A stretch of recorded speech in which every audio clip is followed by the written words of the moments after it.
makeup techniques and products. Okay, number one. So makeup, a technique that emphasizes natural beauty and uses affordable products.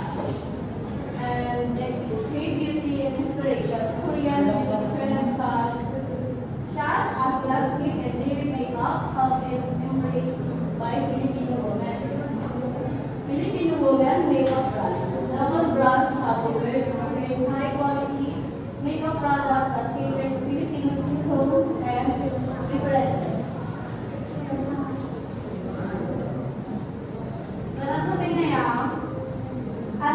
Makeup.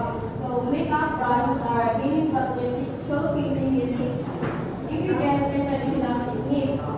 Sa K-beauty, makeup artist influence are incorporating local materials and techniques in their looks,